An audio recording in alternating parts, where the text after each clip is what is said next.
Welcome to the Krypton Report podcast. I am Tyler, the Superman of Blue, and with me is James, the bearded Superman Cole, also known as Red. Superman of Red. Superman of Beard. It's like, and our special ghost. Been a long day, fellas. Is From beyond the grave. from Joining beyond us. the grave. Long Like day Solomon for you. Grundy. Long day for you. I think I died. We have our comics man, Logan Crowley. What's up, buddy? Welcome back. Hey, I'm down with being the official Solomon Grundy of the podcast. He's a top 5 villain for me. I love Grundy. He is awesome. Yeah. Guys, I'm wearing my new shirt I got. Check it out. Truth, justice, and Nice. whatever. All right. Got my first Supergirl merch. I was like, Awesome. yep, we'll get me a new shirt. I'm addicted to buying these shirts since Amazon has a DC store and they have a direct licensing and they can send shirts that are in tall sizes. I Hey. can actually shirts that fit the best. So I'm a little addictive. Oh yeah, I'm in the same boat. Having shirts and pants that are long enough is a constant battle. Chania goes, Tyler, you keep buying yourself shirts. I'm like, yeah, Chania, but I can finally find shirts that fit me. She goes, fair. I'm like, yes. So, but hey, we got some news today. You guys ready to chat news as soon as my look at this. James is rocking with the Superman shirt, and Logan's got a really nice Superman shirt. Yeah, my wife knows how much I specifically love the Golden Age. So my Christmas this year was rampant with Golden Age Superman clothes that she Nice. found from all around the internet.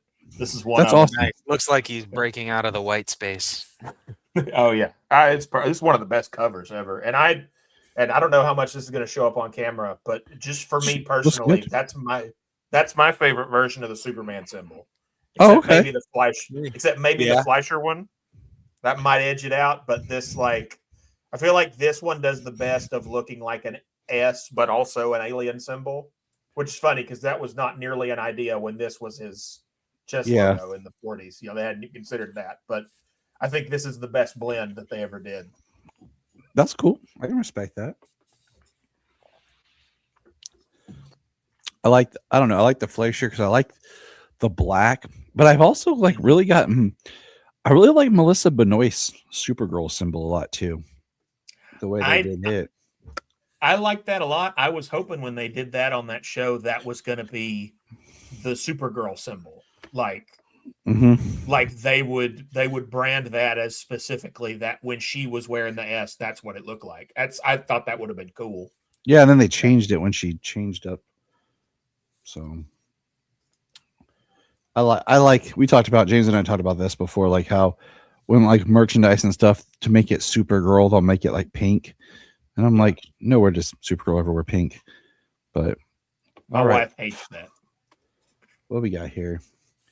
We got a cool look right here of the Supergirl logo they put up. I like how it looks. It's done more like spray paint.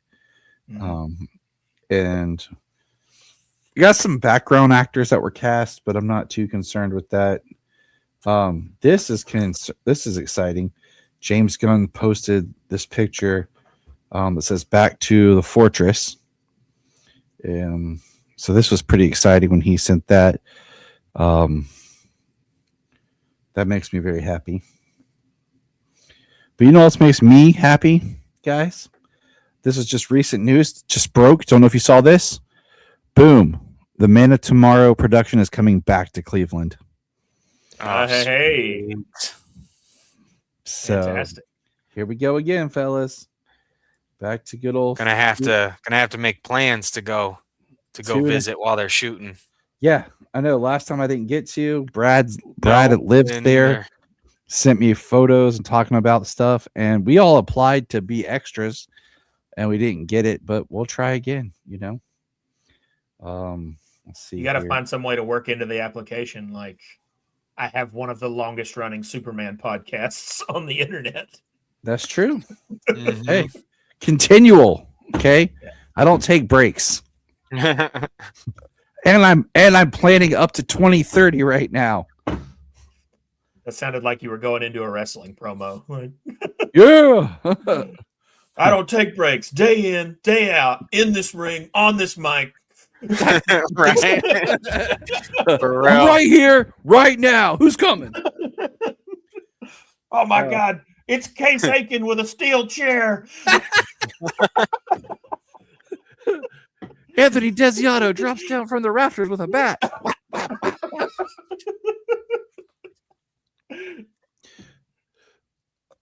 Oh my gosh, that would be hilarious. Just send a message, guys. We have to do a wrestling event. Why? Bring a ring. I don't know. It just happened, fellas. It just happened. They bring a ring to Celebration every year. You guys could make it. Oh my gosh, they work. do. I remember seeing that. So it's reported, like we talked about briefly, that Maxima may be in Man of Tomorrow, and they're going to take some inspiration from Panic in the Sky. Let me stop everybody real quick. I did this with Desiato last week too. I'm like 14 issues from reading Panic in the Sky for the first time. I haven't read it yet because I'm just not a Milton Fine Brainiac fan, but I will read it if they do say they take inspiration from it. Yeah. Which is fine if they do. Because I know that Gunn is not a one-to-one story person. Yeah. So I'm okay if he takes inspiration from it. So I just think it's funny that like I'm so close to reading it for the first time, and it feels like God is coming at me all of a sudden. Like, like Desiato invited me to the Brainiac episode, which was awesome. I'm honored. I'm glad I got to be on it. But at the same time, I was like, oh, this is a minefield of Panic in the Sky spoilers. And then I got through it and I was like, phew, all right, nothing to worry about. And the next day, all the reporters were like, next movie's Panic in the Sky. Every nerd channel on the internet is going to talk about Panic in the Sky every day. Yeah, I'm just like, based on what I mean, as much as he like used All Stars as influence for Superman 2025, we all saw it wasn't All Star, nor did I really hope it was going to be. So him making a reference or pulling elements from something, I'm completely fine with. I don't have any worries right now. I'll tell you one thing. I hope that they pulled the design for the Skull Ship right out of Panic in the Sky. Now that one thing, yeah. I'll say that's different. I can. The Skull Ship is different. I can roll with that. I think that's the one thing about Milton Fine. I think Milton Fine has the best looking Skull Ship that there ever has been. Like the way that it, instead of just being a big Terminator head, like it has the green inlay in it, so it looks like a skull, but it also looks alien. It just very, very nice. I am excited for it, but where'd it go? Hold on, pulling back. Where am I? There I am. I was like, where am I? The other thing we got was Christina Hudson. Yeah. Oh no, you were right the first time. I think they have a typo. I think that's what I thought. Because I was like, wait a minute. I was pretty sure it's Hodgson. Yeah, we'll be writing The Brave and the Bold, which would reunite her and Andy Muschietti. And everyone jumped on this, and I took a moment, paused, and thought about it. And this is I'm not saying she's a bad writer, okay? She wrote, if we're going to talk DC, Birds of Prey, Batgirl, and The Flash. And I had to think about this for a little bit, okay? The Batman scenes in The Flash are well done. And I think she can write really well scenes. But I don't know if she can write a really great movie. If that makes sense, fellas. Did you see Bumblebee? But see, I was getting there because I was pulling it back around. But then there's Bumblebee, which I think is the best Transformers movie. It starts good. It starts strong. They really were trying to reboot the series. I enjoy it. John Cena is awesome in it. And I really think that that's kind of the saving grace for her writing. I think Bumblebee was really great, but as far as DC stuff goes, I think there are some great scenes in The Flash. Well, when it comes down to it, how many elements had they put in there that she was kind of like made to blend together, and that down to the Flash. And true. And that's what I'm Because you know saying. how scripts kind of, especially when they go hand to hand to hand to hand to hand, for directors over and over the way that the Flash did. Well, I mean, they rewrote it and everything for her, or she rewrote it for Muschietti and everything on a new script. But the Flash, yes, was a mess because they kept changing and adding but all I'm saying is I have faith in her to write something good. I think she has it in her, and yeah. And also my other kind of takeaway thing is you can be a great screenwriter and write killer scripts, great stories. But then the director can come in and do something different and just really change it all up. Well, in that era of DC, what I was going to say is that era of DC is so meddled with.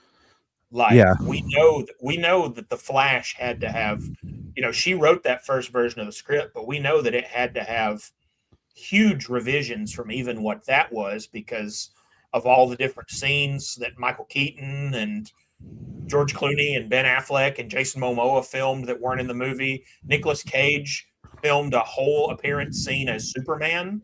Yep, and it wasn't in the movie. Yep. So like something behind the scenes with the Flash happened crazy. And that's Birds of Prey she co-wrote with Margot Robbie, so who knows how much control she really had over that. And the other thing I was going to say is, same thing you're saying is how I feel about Andy Muschietti's directing. I think the saddest part was he really wanted to make more of a Batman movie than he did The Flash. And there are some odd story beats and stuff in the Flash movie, and we'll talk more about that when we watch that film later this year. But the other thing I read was, I don't have a thing for it, but Muschietti may now be too busy to direct The Brave and the Bold because of stuff with it. Welcome to Derry, seasons 2 and 3. So we'll see. That's all I'm going to say. Yeah, that's one where I put a lot more blame on him than I put on her. Like, because the first It movie is good, but the second It movie is bad. And the Flash, it wasn't 100% his fault, and there are good parts. But if I'm going to decide who I think can interfere with the course of a movie more, a writer or a director, I definitely think it's a director. Oh yeah, because most of the time the writer will write, and maybe they keep them on set. Sometimes they don't. They write, they turn it in, and then that's it. And then the last big thing, my friends, was today.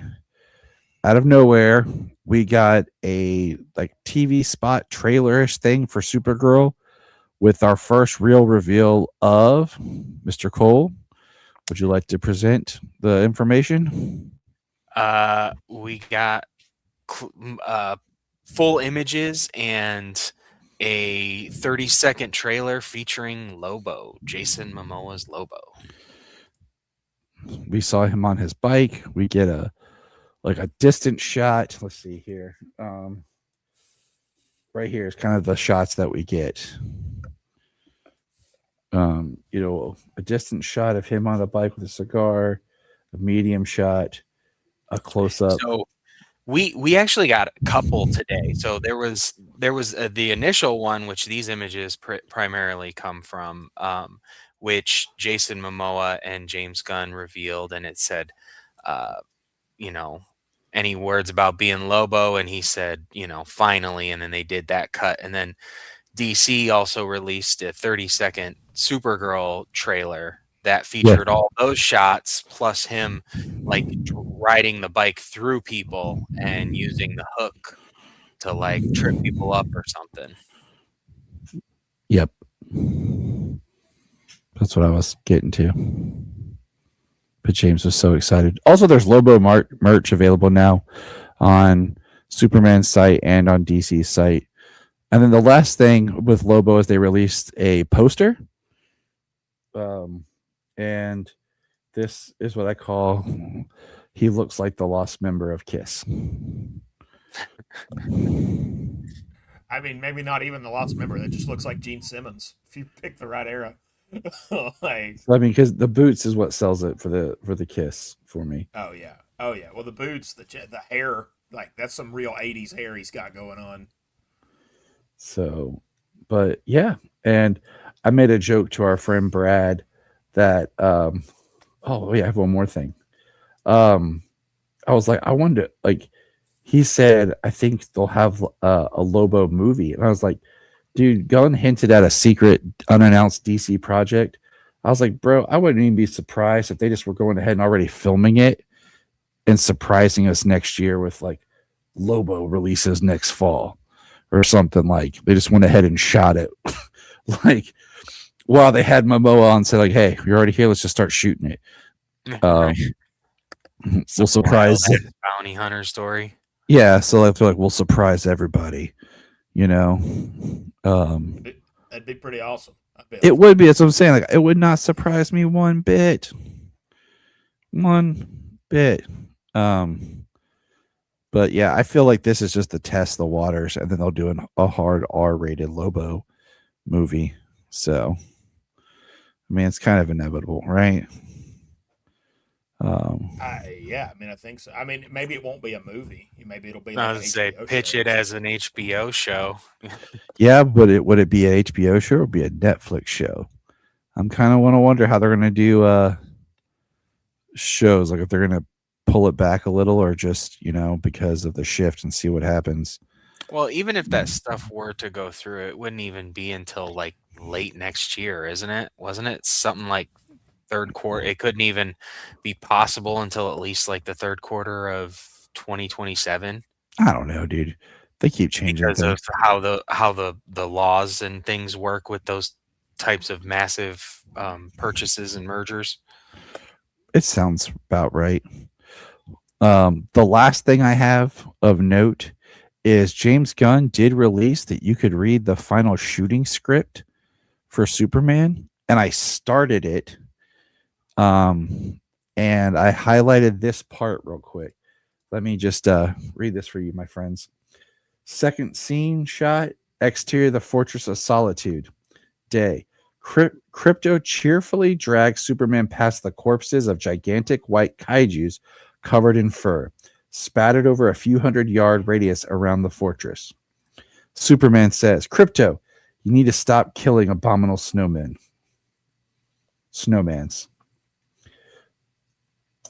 Just gonna say that explains the abominable snowman toy that's at Walmart. That would have been a really messed up scene to see so early in the movie.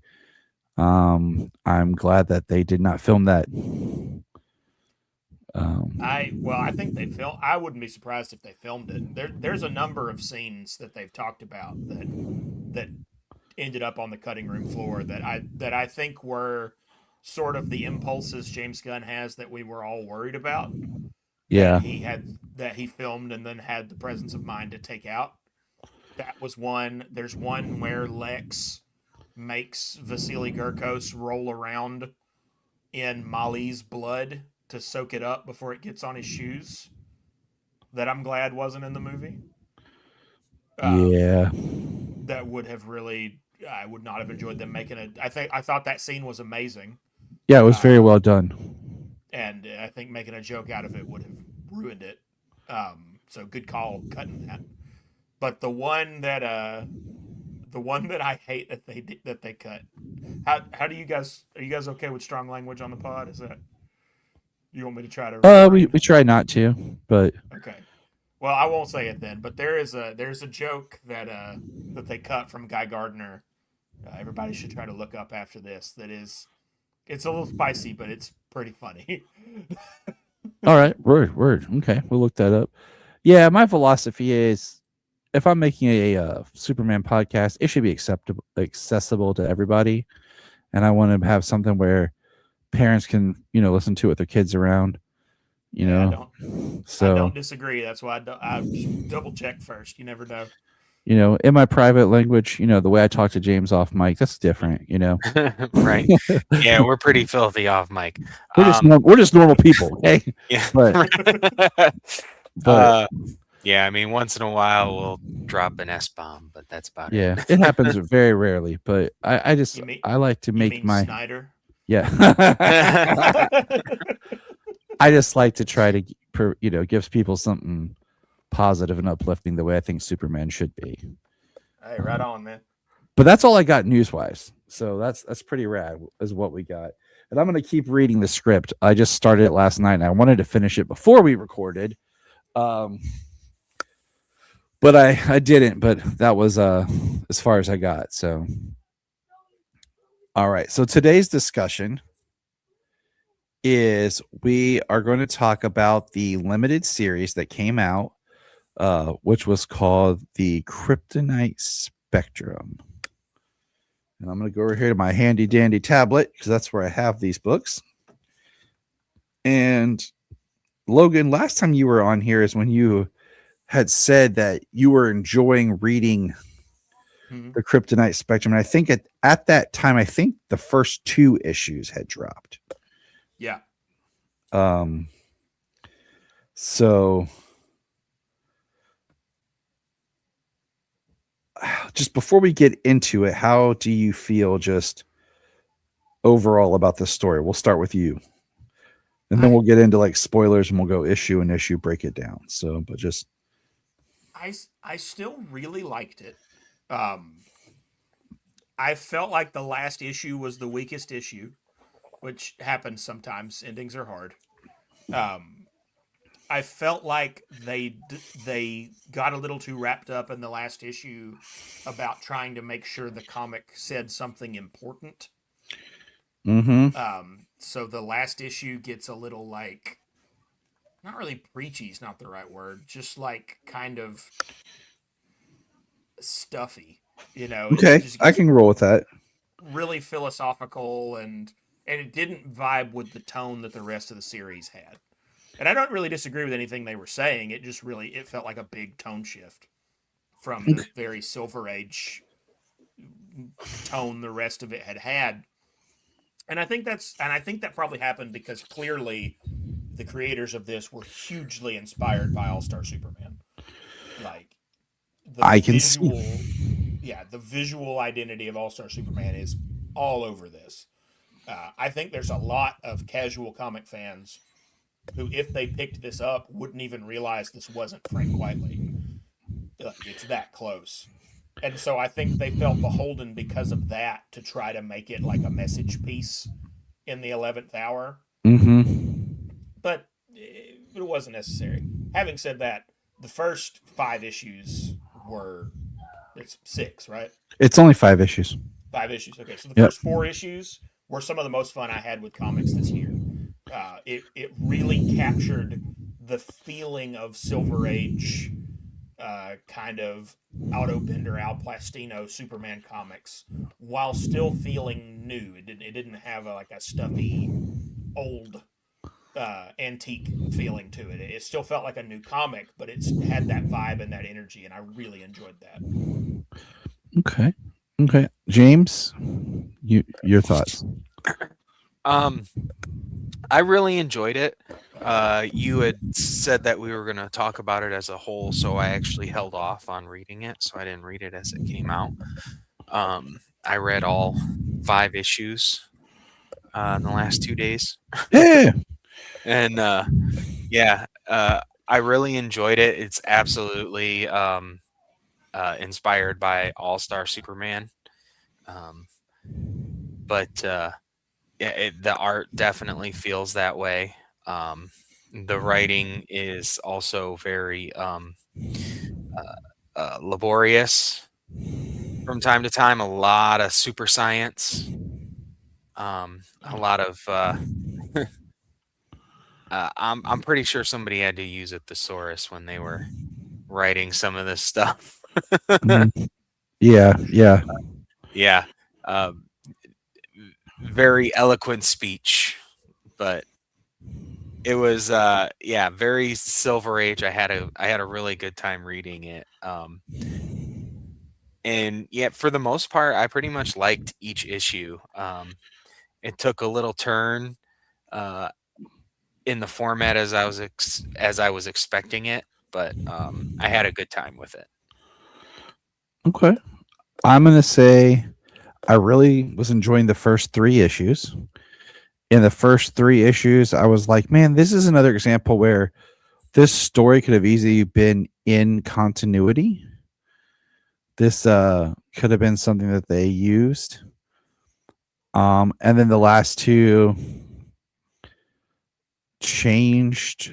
I feel like the story and changed and kind of went somewhere. And I was just kind of like, huh, okay, that's something. Um, I think that you guys both have made valid points about um, where the story is and what they're doing with it and the all-star inspiration. There's the art at times I liked. Sometimes I didn't like the art. Um, and there's a couple of things in it like that I was not a huge fan of, and this is not spoilery because it's a character. I really didn't like that. Once again, it's just kind of Lex as the villain. Um, I just kind of felt like, okay, this is where you guys are doing. I thought we were doing something more with the story. Um, but we can go ahead and crack open the first issue. Now, I will warn you guys. I read this as it was coming out. I was planning to reread it last night, but my wife fell and broke her finger. Oh man, Uh, so my evening yesterday went sideways. But I did read it when it was coming out. Just if I seem confused on a detail, please jump in and correct me. I read it a couple of days ago because I did not read it anytime anymore with these when I know they're going to be a mini series. Mm-hmm. I just wait till they're all out, even though I get excited and want to. Um, I want to read it. I just decided like it's just so much better to sit and take in the full story all at once. So the book opens. Now, first of all, I wanted to read Ice Cream Man because it says from the acclaimed team behind Ice Cream Man. Our friend Brad, who's been on the show before, he told me to read it. It's on Hoopla, and I actually got it from Hoopla, but then I just never got around to getting a chance to read it. But I wanted to just to kind of see what this team does. So hold on a second, guys. My dog's barking real bad. I think it's Crypto. Hold on. I'll just put it on pause. Everybody want to take like 5-minute break, get some water or something. That was a good 5-minute break from us. But yeah, I meant to hit pause before I said all that fun stuff. But yeah, anyways, back to our story. So basically, Superman's talking to Bot 27, and the bot design. What do you guys think about the bot designs? They're just a pentagram with legs and arms. They're okay. I mean, they do what they need to. You know, I don't I'm, have a strong feeling about them either way. I mean, I thought that the bot was kind of just going to be like a space probe bot, that not all of them were going to be the same thing like that. You know, they show up later on and we see like a whole army of them, and it's just a bunch of those pentagons with those cable style, those tentacle style arms and legs. Yeah, it's weird.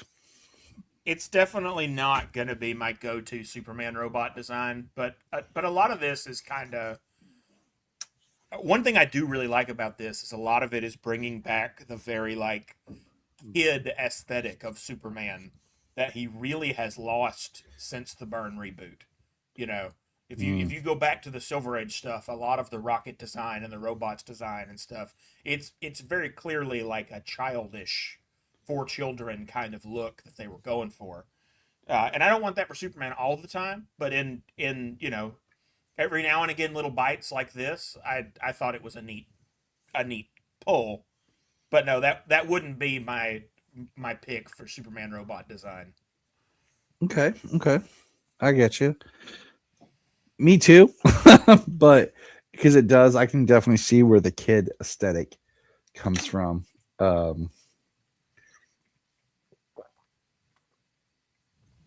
right. Now, Superman states, you know, he names 4 kinds of kryptonite that exist right at this time. Green hurts, red makes me angry, black splits my brain in two, gold robs me of my powers. No mention of blue. And at this moment, is there any other color kryptonite that you guys can think of that's used a lot? There's pink, but which does end up getting a shout out before the end of the series. Yeah. But that's a rare one. Yeah. See, now I will say though, there is a fair argument that blue might not actually count as kryptonite because it was originally created by shooting kryptonite with the Bizarro ray, right? So it's not really pieces of Krypton. It's Bizarro clones of pieces of Krypton. I can see why Superman wouldn't include that. Okay, I can take that argument. You know, okay, with all the reboots and rehashes and, you know, crises we've existed through. Yeah, well, when it comes to blue kryptonite in most of my reading, it's not. I actually haven't even come across like any blue kryptonite in reading. I've only ever seen it in other media. All right, everybody. This is our what we have to find out. We'll do some digging. So I know. I mean, I'm sure Logan. What Logan is saying about it being Bizarro pieces, but I just know that in other media, I've seen it used. You know, obviously in the Smallville version, and then for a version of Ultraman where it was kind of like his green kryptonite. Yeah, and then I'm thinking, you know, red kryptonite sometimes is not even a real piece of Krypton; it's synthetic. Right. And I was just talking about that's the first origin of blue kryptonite. But no, you're good. Superman stuff. You know, there's no, that's good. Actually, I didn't know that. Yeah, and that's why I'm saying like there's been so many reboots and, you know, cosmic shakeups and stuff. What's the history in canon? I'm trying to find something here, but maybe it is, maybe it's not. Who knows? So that explains that. I'm okay with that. Now, I've always looked at kryptonite kind of like this. This is my personal, I guess, headcanon. It's irradiate pieces of Krypton. And I've always looked at it like how the Earth has, you know, the crust, and then the next layer that evades me, and then the core, you know, that we have to dig through. I always thought about Krypton's core, like at the heart, the smallest part at the heart of the planet is where gold came from. And then green's the most because that's mainly what the top level of the planet's surface. And then like red. And then that's where the, you know, the kind of colors come from, is the idea of the different levels of the planet's makeup. All right. I don't hate that. If I had if I was the king of the Superman office, my version that I have always wanted to go with is that kryptonite is so rare that you basically only have one piece of each one. So Mm. like each one is how the radiation affected it. You could it's each one is how the radiation affected it differently. They're almost like mutated. But I like if you go, in the John Byrne stuff, there's one piece of kryptonite. It's in Metallo's chest. Lex's ring is chipped off from that. But for most of that first run, all of the kryptonite that exists at all is about the size of a softball. See, Right. and That's I my do. preferred. Yeah. Right. I do like that idea. Certainly not particularly like Smallville where kryptonite is abundant. They've got as much as they could ever want to use to make it however they want, the concentrations, the liquids, but I always considered kryptonite being like different minerals from the planet. We've got different Mhm. metals and stones and gems and things like that irradiated from the explosion of Krypton traveling through the galaxies, but definitely a rare substance. I also don't like the idea of there being kryptonite before Krypton explodes. Like them experimenting with radiating different parts of the planet. Right. I like it being that's something that comes up only after. Yeah, like the yellow sun's effects on it. Like, I mean, it's an interesting concept, but I don't think so. I think that the radiation that makes the pieces deadly is because of what caused the planet's explosion. Mm. Yeah. Yeah, well, the only version of it existing before the explosion I like at all is the John Byrne iteration of like the planet was poisoning them like before as a symptom of its death. Some of these rocks are already as hazardous to them as kryptonite because I think that's a very dystopian, horrifying thing to add to the planet dying and the idea of the planet just it's fine and no one notices anything's wrong, and then it just pops like a balloon. You're leaving a lot of drama on the table that way that you could have if you have it come apart more gradually.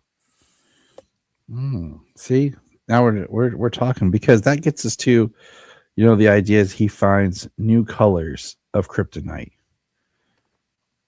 in this asteroid, that the space probe, and of course, this is the part that kind of like we have Lex, and who's working with Lex, guys? Emil Hamilton. This drove me crazy. I was like, what? So there's nothing. Go ahead. I was like, oh, are they going to do some kind of thing where they have an arc for Emil Hamilton? But not really. I mean, this could have been anybody. This could have been Dr. Otis. I don't know why it's Emil Hamilton. It was like you pulled a name. I will say though, while we're on this page, I love this Lex Luthor design. I had never thought about it before, but Lex Luthor with no eyebrows, not only is it creepy, but it makes a lot of sense with the Silver Age version of like the lab explosion irradiated all of his hair out. I'd never thought about before, but of course, why would it stop at just the hair on his head, right? Mm-hmm. He no eyebrows, no eyelashes. That makes more sense, and it gives him a very unsettling, creepy appearance. Again, not what I would want all the time, but in this isolated version, I think it's really neat. And I think there you have it. Like little things as I'm reading it, I'm like, oh, okay, this is getting more and more like you just said, like it's proving more and more like it is its own isolated thing compared to a story. But there's this line where he's talking about the LexCorp satellites have like a 15-minute delay, And he says, your 401k has already been zeroed out and your office is being emptied as we speak. The pictures of your family property of LexCorp will be disposed of. But by all means, continue. And he says, I'm only 2 years from retiring. Retirement is an exit ramp taken only by the meek. So that tells you a lot about how this Lex sees himself and everything. Right there. What you guys think? Well, I mean, that's just evil, getting rid of somebody's, like, he didn't. Superman found the asteroid before Lex's satellites. Like, that's all there is to it. But he just blames it all on him. There's no excuse for it, and to fire him and then pretty much destroy his life at that point. Yep. Yeah, it does though. I mean, this whole thing, there are some moments in this where I do feel like the writers are. This is going to sound like strong language. I don't know how else to say it. The writers are phonies a little bit. Like, a lot of this is an homage to older comics, but it feels like a very Googled homage, not like an understood homage. Like, you have a very cartoonishly evil Lex Luthor here, and they had the idea with the eyebrows, which I did remember a second ago. They actually got that from All Star, because in All Star he draws them on, and you see in that one moment in the prison his eyebrow gets wiped off and he draws it back. But you also, this is clearly like a billionaire Lex, which for all the other Silver Age stuff they have in there, Bill, if it was truly that iteration of Superman, you wouldn't have billionaire Lex.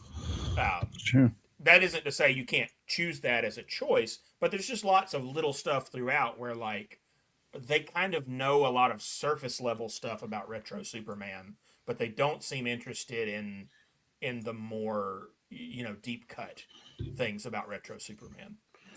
That's deep. I like it. And then who shows up on the next page? Come on, guys. The skinniest Batman you've ever seen in your life. I mean, juxtapose that against absolute Batman, and you got something crazy. Bat brick. I will say this, and this is one of my hottest takes that I get trashed for all the time. I've never liked Michael Keaton as Batman. I've always felt like Michael Keaton was too little and had a big head for Batman. But now I have been proven wrong. There is a comic book version of Batman with Michael Keaton's physique now. And here he is. I mean, he is a small Batman. And then we have him, we have Crypto in the fortress. We know that he keeps his green kryptonite in his utility. He talks about it. We even see what looks like Dr. Quintum's coat in the fortress. Mm-hmm. You were talking about All-Star stuff. That's only an All-Star. Yeah. And then we have purple kryptonite, cobalt kryptonite, speckled kryptonite, and rainbow K. And then Superman and Batman have a conversation about destroying them, getting rid of them. And Superman wants to test them on him. I don't know why you couldn't, because it reacts to cells. You couldn't draw blood or something from Superman and then have vials of his blood and then put the blood near the kryptonite to see as like a first test to see how the cells might react to it. Right. Yeah. But we have him basically being strapped. He, makes Bruce promise to do what he has to do. And they expose him to purple. And I do think this is kind of interesting. Is purple affects him to a dilates time.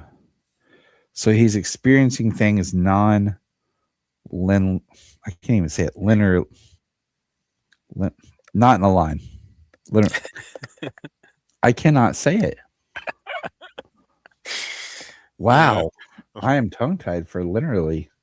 There you go. He got that. He got it that time. Thank you, fellas. Thank you. And then we have Lex with Solomon Grundy. So shout out to Solomon Grundy here. Logan's man. Like I said, I'm a lifelong Solomon Grundy fan, and anybody who watched Challenge of the Super Friends, like, I think it's hard to come away and not be a big Solomon Grundy fan. Because he was always, every other member of the Legion of Doom, like one person on the Justice League would take them out, but they always had to gang up on Solomon Grundy and Giganta. Like, it was always, Superman could whop Bizarro on his own, but if Solomon Grundy walked in, 2 or 3 of them had to jump on Grundy, and that made an impression on me as a kid of like, man, this guy's bad news. Superman's got to wait till Green Lantern's hands are free before he even messes with this guy. That's funny. That's good though. The next page talks about like the complications of the Kryptonian brain is far more complex. And then the one that boggles me is at the bottom where he's holding up a calendar and for February and all the dates are scrambled, but there's a 30 on there and a 31. And there's not a 29, so it's really scrambled. Can I go for a no prize on this? Sure. Okay. And JLA Avengers, when the Avengers come over to the DC universe, they reveal in canon that the DC Earth is literally bigger than the Marvel Earth. Right? And we know that because they also have the additional cities, right? Uh-huh. So what if in the DC universe, February has 31 days? Ooh, that's deep. Everything's bigger in the DC universe. Ooh, that's deep. Hot take right here. Interesting. Hey. We have Jimmy signals his watch. Superman goes flying. Batman in tow. We see them talking to Jimmy and everything. And then we see this panel of Lois that keeps recurring where she says, I'm in my 40s. Time isn't exactly on my side. And then I think this is unique as we see the battle. They shade the panels and stuff in purple, showing how things are out of time. We see that panel with Lois several times. And Batman's trying to tell Clark certain things where he's like, close your eyes, put it all together, save the kid. So we're like experiencing things from Superman's perspective, and then we kind of see how it plays out as he's trying to piece it together of what to actually do. Then we get a really unique piece where it's like, this is how it happened, and it's everything in order. And Grundy gets punched to the stars. I love that panel. I just screenshotted it so I could use it as a cover photo on Facebook. But yeah, Grundy sees stars as he flies out into the solar system from the punch. We have Clark talking to Lois, and I was trying to figure out like if she knows he's Clark or just Superman. And the way that where they are in their relationship in this is interesting. I don't know how I feel because it feels like she's very withdrawn from him. Well, it's a riff on that on the classic Silver Age, Bronze Age Lois and Superman dynamic where they're an unrequited love. You know, since you've said the All-Star thing, like I see it more now, and I really wasn't thinking it when I read this. But now I see it as someone trying to like do their own kind of All-Star. Yeah, well, I definitely think this is. You could easily read this as a sidequel, more than a sequel, I guess, to All Star. You know, something that happened. You know, or maybe a prequel. I guess. Yeah, I think that'd be the best because the way All Star ends. Yeah. Hot take: I'm not the biggest All Star Superman fan. Really? Yeah. I mean, and in All Star they can't have children either. Biology is different, and I know Lex comes up with how to make it work. But that's something that in canon from time to time that's not possible. So we find out he puts the purple case almost been drained from his system. Says you should be okay. He mentions his date with Lois, his dinner, and he's like, Clark, that was your brain's so jumbled. That was last week. Your dinner or last night, sorry. And as he goes, he's talking. They talk about the cobalt, and then all of a sudden we realize that cobalt makes him larger. And that's where issue 1 ends. So issue 1's pretty. It's pretty big. These are larger size books because it is a black label. And so, look, you guys ready to start issue 2? Yeah, and I do think that a lot of my hype for this, and I still really like it. I shouldn't be. It's funny. I feel kind of the same way about this that I feel about Last Days of Lex Luthor, which we talked about last time I was on. Yeah, they both start so strong, and then all of my real issues with the comic crop up in the last third. And Last Days, it's literally thirds, but they're also both. This one wears it on its sleeve a little more, but they're also both retro throwbacks to a version of Superman that I respect, but is not necessarily my favorite. And I think that colors them a little bit. No, I'm with you. And Bronze Age is definitely more of a black spot, I guess you could say, on my reading, which that's why we will eventually be getting there in our reading. We're just not rushing it. We got time. That's how you stay relevant. You spread stuff out. And I mean, the only Bronze Age stuff I have is the old newspaper reels, the book that I have, the old newspapers stuff from the beginning. I can definitely recommend stuff like my favorite Bronze Age Superman books is DC Comics Presents. That I think is just incredible. I was say, don't worry, Logan. We're going to keep you around to bring you back for stuff. So you don't have to recommend anything. You'll just be like, oh, okay. What should we read? Okay, wait. I'll save the rest for future planning. So when this opens up, it says right now, and we see Superman with Atom Smasher. There's Wonder Woman and Batman. We see Green Lantern. We see a woman who's talking about she does these spreadsheets and she never hit saved. I didn't save the spreadsheet. I didn't load it to the server. Okay, I can maybe understand not loading it to the server, but it should have saved on the hard drive. And they're like, the entire building is gone. We quickly learn that Lex hit Superman with a red kryptonite missile. And we see a big green thing in the water. And then it says earlier. I'm not a fan of stuff that does this in shows or whatever when they kind of do this. James and I kind of talked about this a little bit when we watched that episode of Supernatural where it starts with Dean getting arrested and hurting the girl, which then it like jumps back and we find out it's a shapeshifter. I'm not a fan of that at all. In media res beginning. Yeah. So we go back and we see that Clark is growing and they talk about his molecules as he's talking to Batman. He's 100 feet tall. They're not sure what to do. And then he eventually busts out. And they make some Alice in Wonderland jokes because he busts out of the fortress. And I thought the Alice in Wonderland references were adequate and good. But yeah, Clark calls himself a kaiju. And then he says he's just going to tell people, in Metropolis, we'll see you downtown.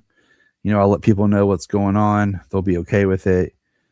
And then we see these, the people as he's giving a whole speech about why he's bigger than usual. I've been exposed to something called cobalt kryptonite. And then Lex is watching, of course. They have chemo. Do you guys say chemo or chemo? How do you pronounce his name? I usually say chemo, like chemical. But I guess it might be Oh, I always chemo. did Like, chemo because of the radiation. yeah, you guys So might be right. I might have been saying that wrong forever.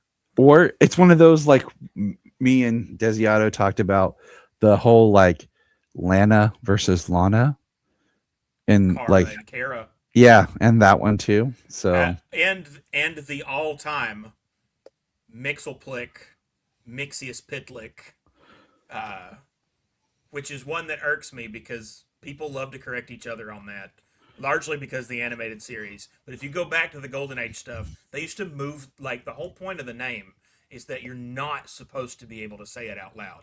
If you go back to the Golden Age stuff, that's the joke. They yeah. even move the letters around in different appearances. It's not always spelled the same in the See, first couple.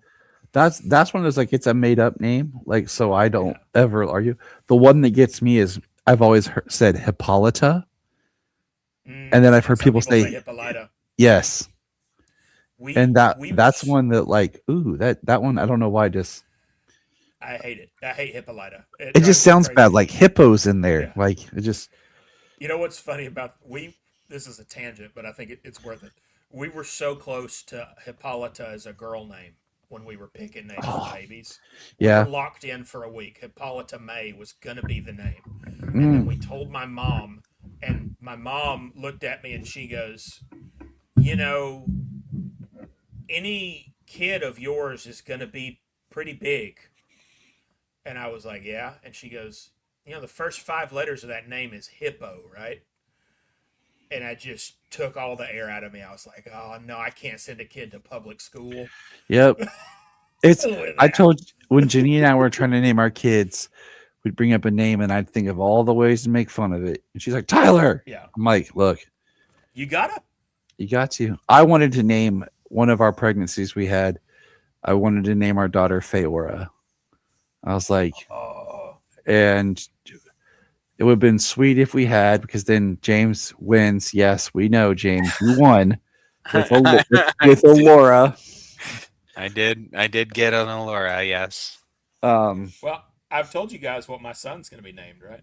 Yes, you did reveal it. Go ahead. You can say it Yeah. again for those who don't know. Clark. Yeah. And my wife was the biggest cheerleader of that. So it's like a double win. I didn't even have to work for it. See, I even thought about doing the Cal or the Calvin Ellis, trying to sneak it in there. But I liked our kids' names too much. So your kids have great names. yeah, they're sweet. So I'm not complaining. Not complaining. Now I might change my name, but whatever. I'm your new host, Kal-El. Oh, it's like no, that's one step too much. I'm not that crazy. We see Batman working on a gun, blaster, experimenting, and he says, "Test 2 coming in about 10 minutes with the speckled kryptonite," which I just think is weird. Period. Why not just give it a weird color like orange? But we've seen orange K. That's another one we've kind of seen in different things with the XK or the orange kryptonite, like in Super Pets. We see Luthor put on his suit. Clark's holding Lois like King Kong. And then Lex shoots him with a red kryptonite missile and he gets angry. My thought process was the kryptonite he shoots him in the red missile is small. Would it have affected him as strong because it's a tiny piece to his bigger size? Like we've never really talked about that before, that if the bigger he gets, you'd have to need, like, if there's a ratio, you know what I'm saying? If I'm holding up a small piece of kryptonite and Superman's smaller, it affects him more. But if he grows bigger, I'm still holding that small piece. Would it affect him less? Thoughts? I don't know. When Superman gets shot with kryptonite bullets, like in Public Enemies, tends to do the same thing to him pretty much as if you just hold the rock near him. So, but it's also going inside him too when he gets hit with a bullet, and it's staying there. Yeah, but I'm saying it doesn't seem to affect him. It, like, if you look at Public Enemies, he doesn't seem to be more disabled than he is when Lex just like puts him in the room with kryptonite or hangs kryptonite around his neck or whatever. It's just in him. So True.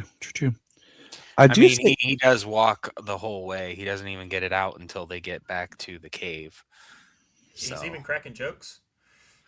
yeah, He's roasting Magpie as they're going through the sewer.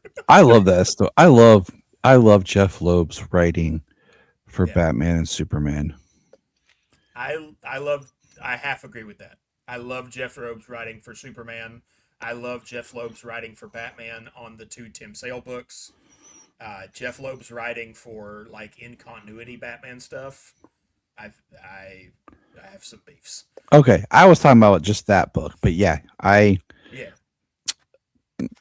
can see where you're going with this. I feel you. I do like the coloring of Wonder Woman, giving her more of this ethnic skin tone than being Caucasian. She looks Greek. Yeah. Mm-hmm. And I like how she's flying to Superman. And he just flicks her away. And Atom Smasher goes to fight Superman, trying to hold him back. And then we see Green Lantern trying to evacuate everyone. Keep him occupied. That's what his objective is. And then take a minute here because I love Atom Smasher, uh-huh. but he's one of the most constantly slept on DC characters as far as power level. If you go back to like the JSA stuff, Okay, because he was supposed to already be like he was already the strong guy on a superhero team before he realized he could grow. And it like when he was on Infinity Inc., he was like as strong as Colossus or the Thing. And then he found out he was also Giant Man. It goes up from there. And if you read JSA, he can fight Black Adam. He can fight the Spectre. But when he shows up in these crossovers like this and like the Godzilla versus Kong versus Justice League thing that just came out, they always just act like he's Giant Man, like he's just a scaled up guy, and it drives me crazy. So that's a personal pet peeve. No, appreciate it. Because I mean, I know the character, but I'm not super, fluent in him because I haven't read all the JSA. I've read a lot of Jeff Johns JSA. Not all of it though, just kind of here and there stuff. Oh, that's the series I was talking about. I need to read more of it. I would do that episode in a heart. That is legitimately my favorite comic book ever. All right, let me make a note here. I could only keep one. say when. Nice. I'm just making a note to myself here. We'll talk more off mic. Gotcha. So Batman with Wonder Woman is able to blast Clark, Superman, with the speckled kryptonite, which then shrinks him. He was able to figure it out to kind of to scale to bring him down. And, I'm trying to look at, he brought him down, but it also, I guess, took out the red too. Because I thought that was what's interesting. Because he's pretty much fine when he gets shrunk back down, but then he takes to stop chemo, whatever. And Kim, and this is Kim. big green thing. And basically he drinks chemo. Like he drinks everything inside of him. And the combination of the speckled kryptonite, chemo's liquid body, who knows what the radio mixture could be to a person, to an alien, and it turns him into a child. Where it says Captain Marvel, Captain Superboy, and then holy gee whiz, is that Superboy? And everyone's staring as Superman is now Superboy. What did you think about that ending? I mean, that ending, this ending and this next issue, just as far as the premise, makes me wonder if I picked up a genie lamp at some point and didn't realize it. Because this is like a dream. Captain Marvel meeting Superboy is like a dream setup for specifically me. Yeah. And probably also Case Aiken. Case Aiken probably would Yeah. also be really excited about this. But after that, I don't know that I can think of too many people for whom those two specific characters meeting is something they'd be super jazzed about. Did you just out of curiosity, did you read was it Shazam number 19 or Shazam number 20? I'm trying to remember of the No, recent run where John Kent, Superman, Super Son, shows up. no, I have that saved to read because you had brought it up before, but I haven't Yes. gotten to it.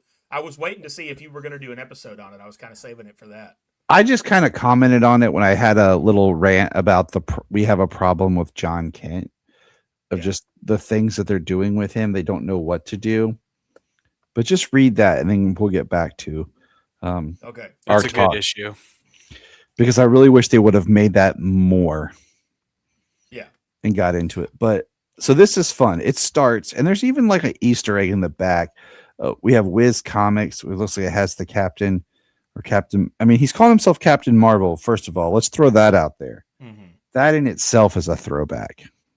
That's part of the genie wish, by the way, because I'm of if we're forming factions on what his name should be, I am very much a diehard Captain Marvel over Shazam guy. I understand it though from like a marketing and everything about trying to name a character, because when you're trying to do a movie and you keep having two Captain Marvels in the zeitgeist is tricky.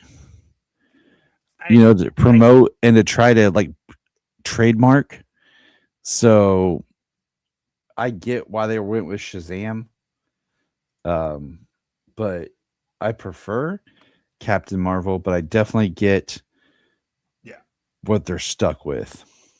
I think Mark Waid came up with the perfect compromise with the Captain. It's okay. It's okay. Like I'll roll with right it in the middle. Yeah. Just calling him Captain. My biggest problem with them going with Shazam is that it's like it gets rid of his kryptonite. Like Captain Marvel's biggest weakness was if you could trick him into saying his magic word, right? And then he turns back into a kid. If you in making his name Shazam, they made it where he had to say it with intent for it to work, and it just removed, what was a table leg of that character up until then. There's a lot of other stuff about the Jeff Johns New 52 Shazam reboot I don't like though. Like it's too dark, it's too weird. It's a different episode, but could be a fun one. But, yeah. So we have them playing this game where it's funny because you look at the pieces on the board and there's the Flash, Batman, Aquaman, Darkseid, Captain Marvel, and who do you think that figure is? The green one that's on the ground that's turned over. Kryptonite Man. I choose. It seems like it could be. He says he takes out Kryptonite Captain Man. Marvel takes out Kryptonite Man. Does. Oh, it does say that. Oh man, I was hoping it was the Hulk. I just think that's interesting. I haven't seen Kryptonite Man in like a decade. Yeah, and then they're talking about, drawing, and I like this where they talk about drawing things out, and how good of an artist are you, Superboy? And he talks about art therapy. I don't like the Toy Man in this. He looks more like, because earlier we saw Professor Pig's Daltrons. He looks like a Daltron mixed with like a puppet doll. Like I don't know. It doesn't say Toy Man to me. It seems like pedophile little boy. You know what it reminded me of? You remember the guy who's in the Farquaad costume who's at the front gate in Shrek? Yes. They come to meet. That's all I could see when I saw this was that guy running from Shrek. I don't like it. Right. And him and Savannah are setting up a trap. They have a plan. and we won't really talk about it too much because I kind of want to. I'll do it in a minute, but they have a plan to take out and capture Superboy. Now, I do really like this element of basically Superboy telling his origin through art therapy. Mm-hmm. And then we get Billy telling his story through art therapy and about having relatives and everything. But I never really had one, nothing permanent anywhere. And they find this thing for Nostalgia Springs, Fawcett's newest amusement park, now open. And they get their costumes. He says Shazam, and they go flying to the amusement park where it's just them there. They find a Tawny doll, and they have such great things as arcade called the Fandom Zone. They have a spinny ride called the Black Adam. I thought that was cool. And then, of course, this is the setup: the amusement park with Bizarro bots. And I do think I wonder if it's on purpose. You know, in the Triangle era, there was an evil amusement park team up between the Toy Man and Kilgrave, who was Mm, the little person scientist that Superman fought sometimes in the Triangle era. I wonder if this with Savannah is supposed to be a little reference to that. And then we also, when they were doing the art therapy, uh, where the writer's real fandom comes from hung out a little bit again. Because, like I said before, with it being very shallow Silver Age references, you have a classic Flash Gordon knockoff Jor-El, as was the original Jor-El design from the Silver Age. But if you read what's going on, they are talking about Brainiac being an AI built on Krypton that turned on them and caused the planet to get destroyed, which is the animated series. So like good catch. Good catch. this whole comic is like it it's kind of disguised as this era they want you to think it is, but it really is 2000s. Another one I just thought of, Black Kryptonite splits him into good and evil in this, which it does not do in the comics, but it does do that in Smallville. Yep. So like a lot of this is pulling from 2000s Superman fandom, right? They probably would have been kids in the like little kids in the 90s when that amusement park story I was talking about came out, or those would have been the comics that were in the back issues cheapest when if they went during Smallville to buy comics. There's a lot of deep cut references to that era of Superman, but disguised as the Super Friends or Otto Bender. It's smart.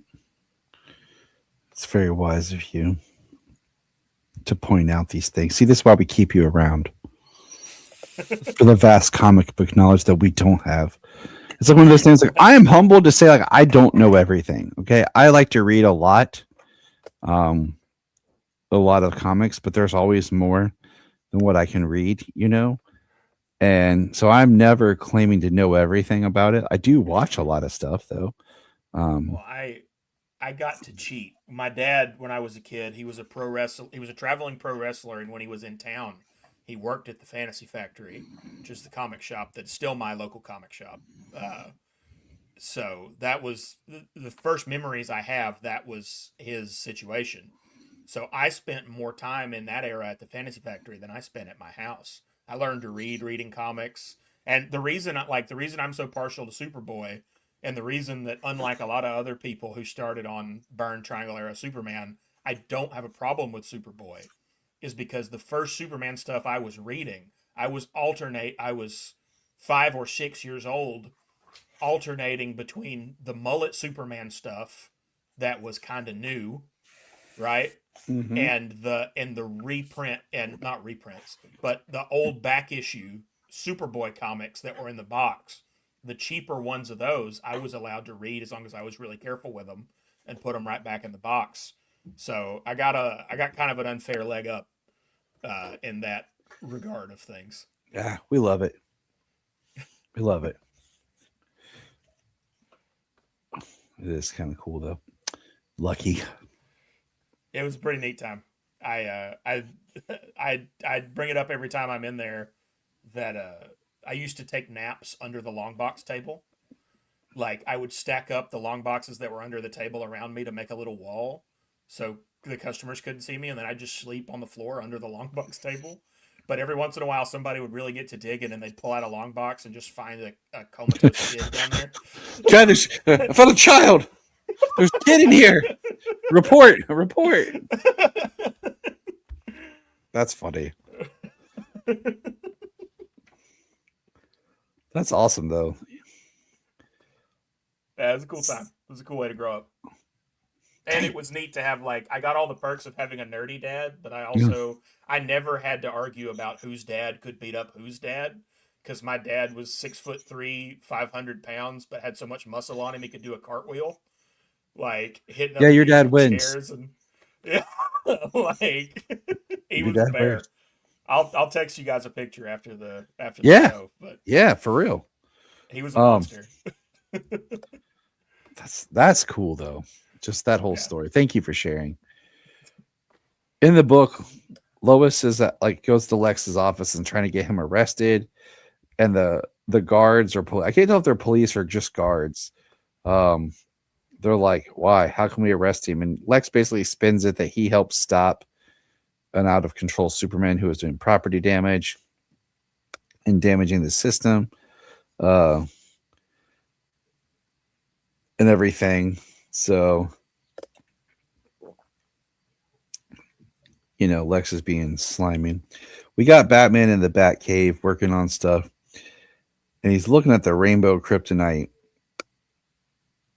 and it isn't kryptonite at all. And this is where it starts to get turned. We're back at the park. We go through the Rock of Eternity roller coaster, which I would love to be on. We see the Wizard, which is more like the Jeff Johns Wizard. Like you were talking about, kind of a mixture of things here. And Billy, Captain Marvel says, Captain Shazam, someone would call him, says, I can't wait to draw this. And we see him draw it out. We get a roller coaster that's the rocketing out of Krypton. We see Brainiac. And then we see, you were talking about the story of Brainiac. Superboy draws it out. The rocket explodes out. And then green kryptonite rays, courtesy of John Corbin's heart, is in a gun that shoots Superman. And we see how large Toyman is, by the way, standing next to Savannah. Not that Savannah's ever a big person, but that is a pretty big looking Toyman. And then raw light mined directly from the Rock of Eternity hits Shazam. And then Batman shows up and takes out Toyman and Savannah with Bat Pulse. Yeah. The casual taser thing on Toyman toss, and then he just walks away while Toyman is spazzing out on the ground from the taser. That was pretty awesome. It's a good Batman moment. And then he says, drink, Clark. And he says, what did you give him? He says, my best guess. And then he's back to regular size. And then he says that I put a little sliver shard of rainbow kryptonite, and I pulled this, and it says, help, Mixie. It's an SOS from the fifth dimension. And it's the fifth dimension is a place that doesn't exist, or it does, but only in our imaginations. Either way, it's unreachable. And we see 1, 2, 3, 4, 5. And we see Superman backwards in rainbow. And then he's at the Daily Planet holding a rainbow balloon. Kent, quit playing with that balloon and get your butt in here. So, all right. So this is where I'm kind of like, what? Like, So now we're really changing the Kryptonite Spectrum thing into a fifth dimensional story where it just gets off the chain. Yeah, And it does. I do And think after thinking about it, this really is where the comic jumps the shark. I yes, think that this is the point where it takes a really deft hand to write something that is confusing effectively, right? Because to do it right, you want it to feel confusing, but not actually muddle the narrative. mm-hmm. And I don't think in these last two issues that they pull that off. I just feel like it's called the Kryptonite Spectrum, and then they find out that rainbow kryptonite isn't real kryptonite. Mm-hmm. And it goes into a whole fifth dimension story. And I'm sitting here thinking, I wish this fifth dimension story could have been a whole other book. And we could have just had something with kryptonite here that did something else that he had to overcome. Because I liked that story that we were working through. And now we're in just not Bizarro, but you know what I mean. Emperor Julius Augustus apparition. Can't what in the blazes is this depressing gobbledygook? And it's just he's got the balloon. We see crazy stuff going around. Everything Barry says is crazy. Yes. What broke the heart in half? Home is in this case became a fraught notion. I mean, the juggling walrus Kent. I like that one.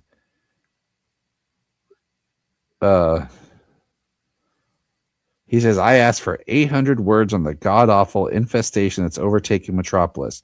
All those goofy, rancid walruses doing circus stuff with their hockey sacks and bowler hats. And what all? Everywhere you turn, it's, oh, perfect. One of them got into the office. And then he's like, they're talking to it, and we see that it's Mixie trying to find my channel. The fifth dimension's in trouble, Clark. And then Clark stands up and his shirt's undone and he says, your S is hanging out. For Christ's sake, son, button it up and get it together. And then we see that he's actually, with Batman and Lois. He's like in a purgatory. They bring in Dr. Fate. And it's nice to see Dr. Fate.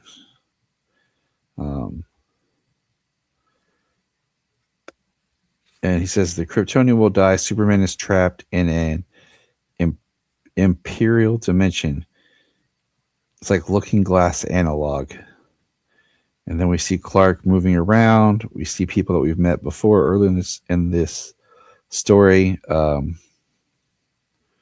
we see some crazy stuff. Can I say before we move too far on this? Yeah, you're good. I love this Dr. Fate design. Yeah. This is one of the few things where, like, if this made its way back into the mainstream comics, I would be okay with that. It's just simple, but it also, like, it looks like an outfit an academic that happens to have a magic helmet might pick.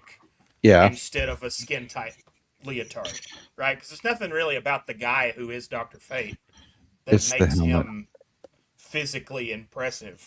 So I think this is interesting. No, I like that.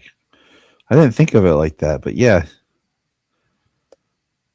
Mine would be like a blue t-shirt with blue jeans. Well, it would be like blue jeans, a blue hoodie, and then the helmet with a yellow cape. The Connor Kent. His golden helmet and his golden cape. I would have like yellow chucks. I really think, I don't know how much hunting clothes you guys have worn, but every time I go hunting, I have a thought to myself of like, damn, this is what I would make my superhero stuff out of, because it's all really waterproof and comfortable if you get the right stuff, but it's like, it's durable. You can, I don't know, I would never do it, but if you happen to slip and fall down a hill because you're hunting in Appalachia and roll 30 feet, Your clothes are still okay. Look, poor Logan. Poor Logan. He didn't make it. Look at him. But his pants are good. His pants are spotless. That shirt is good. Man, not too bad he Logan. wasn't made out. Yeah, not Logan. That never happened. Clothes. That never happened to me. That happened to a friend, a guy. Yeah. But so this is funny because where she says rent was due yesterday. Oh, I must have lost track of the calendar. I'll write a check ASAP. And she says, check, eh? You know I only take nickels, Cornstalk. 5 cents at a minute. 5 cents, but not a dime. I'm the Da Vinci of spreadsheets. He says, nickels, golly. And we see him with his piggy bank upside down. Only 59,995 more, and I'll be square with Miss Linda. And his piggy bank looks like Professor Pig. Yeah, it does. Who we didn't mention, but Professor Pig is in issue 1. And there's a hilarious word balloon where Batman knocks him out, and his last thought as he's going unconscious is of the spider web from Charlotte's Web. Oh yeah. Well, he talked about taking a whole bunch of Seroquel, and that's a pretty powerful antipsychotic. Like it messes people up. And then he talks about burying his face in a mound of fentanyl. Yeah, that was a little disturbing. Yeah, before he gets gassed and he's seeing Charlotte's Web.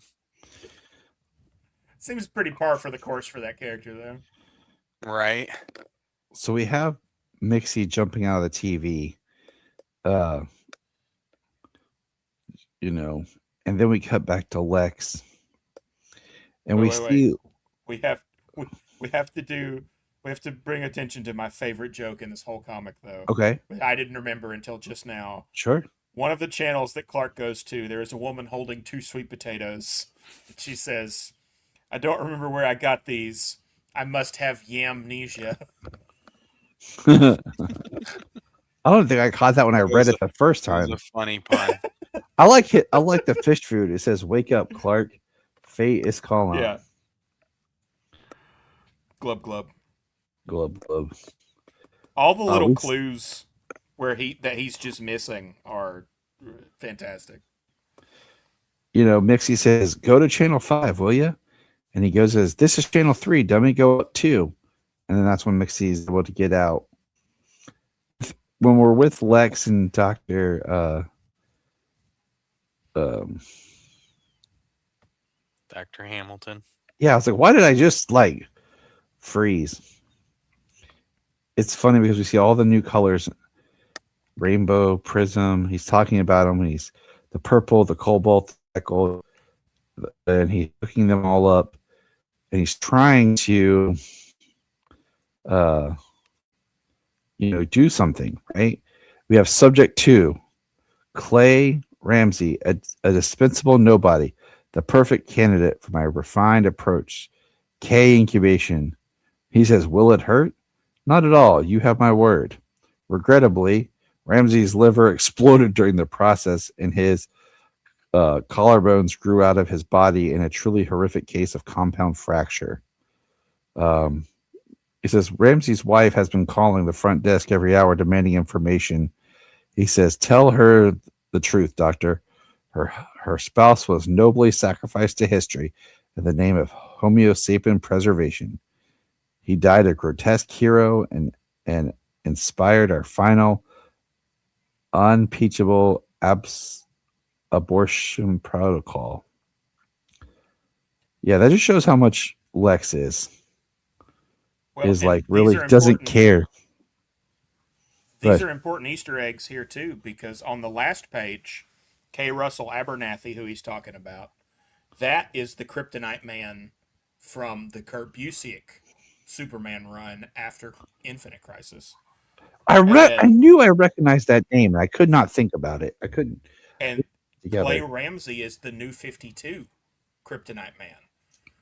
See? Because there's a famous Golden Age story where Superman, something really smart that they did in the New 52 annual, There's a famous Golden Age story where Golden Age Superman throws a wife beater out a window. Okay. And what they did in the New 52 annual is Grant Morrison does that story again, but has the guy become the new Kryptonite Man. And so Clay he Ramsey. ties it in as Clark learning a lesson. You know, this guy becomes a worse supervillain because Clark was so harsh to him, because he injured him so badly. And it's part of that Superman's progression from like his very rough Golden Age characterization to the more Silver Age characterization where he's more calm and talkative and stuff like that. But just the fact that they pulled those two Kryptonite Man designs, one of which is from about 2006, 2007. The other one is from 2011. But they don't use the Silver Age Kryptonite Man design where he looks like a goblin. It is another example of like where these guys' fandom really lies, you know? Because not even the piece earlier that Billy was playing with doesn't even really look like a goblin. It just looks like a green blob. Yeah. I mean, I really don't. Not to cast aspersions, I don't think they know what the original Kryptonite Man looked like, and there's nothing wrong with that. It just is an interesting like this comic wants to pitch itself as being a throwback so hard, but I don't know that they're really as into the comics that they want Us to believe riff on as they want us to believe they are. This is great insight. Yeah, they did something similar in the New 52 with Batman as well. Did a story. Oh, really? Yeah, did a story where a character that he was going against is the person he dropped in the acid. I can't remember which issue it is. I'm actually looking it up to see if I have it saved, but that's funny. I'd always kind of thought that we had all decided to retcon that into the Joker. Which obviously it couldn't be, because the guy who he throws into the acid in Detective Comics 27 that he says a fitting end for his ilk is a very fat guy with a Monopoly Man mustache.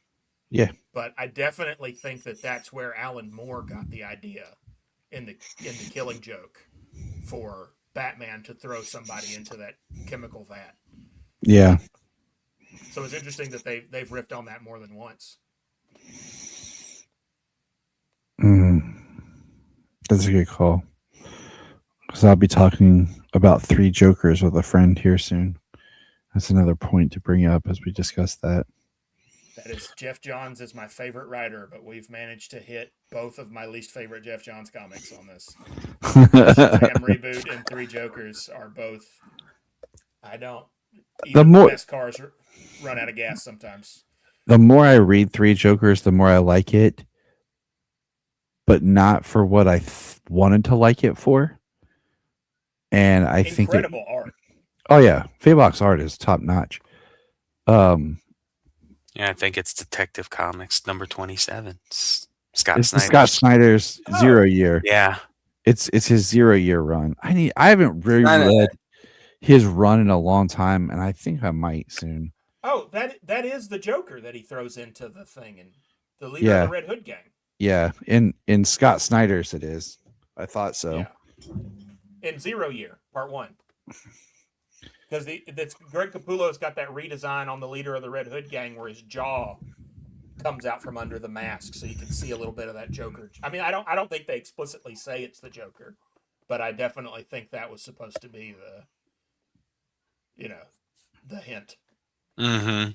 Is how I read it. Yeah, it was extremely. It's just very close. Very. Yeah.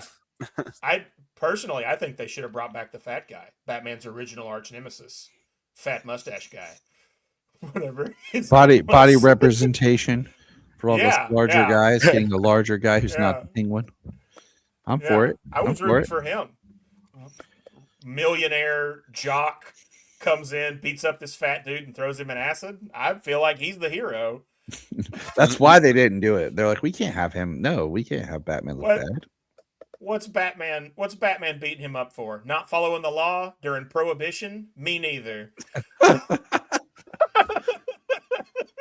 Running a speakeasy. Yeah, get out of here. So we have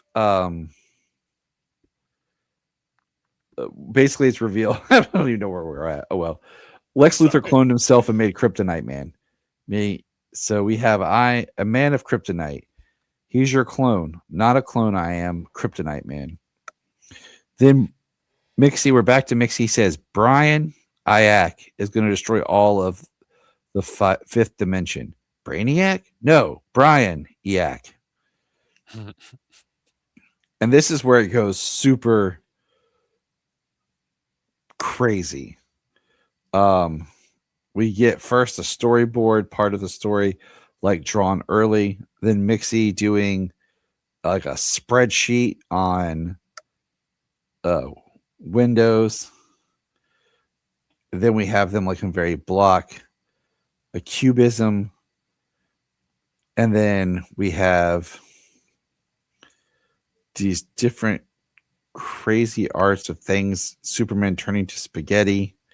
Then we have the very useful instructions for surviving the fifth dimension flowchart. Don't be spaghettis, number 1. Read all instructions. Do not look at this piece of purple kryptonite.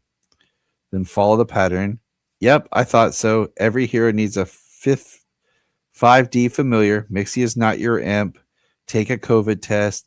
If stuck in the instructions, try Silver AG stuff. Don't forget rule number 5. Every hero needs a fifth dimension familiar. And then you turn the page and it's like an old classic comic book. It says, continuing the narrative in a throwback fashion so as to just distance ourselves from those weird instructions. Hopefully, Soups didn't skip rule number 5. And we cut back to where he is on the table. His eyes are rainbow. And there's Dr. Fate, Lois, and Batman. Batman talks about all of the crap he has in his brain to protect him. He has a mini me in his mind and fail safes. 4 fail-safe personalities.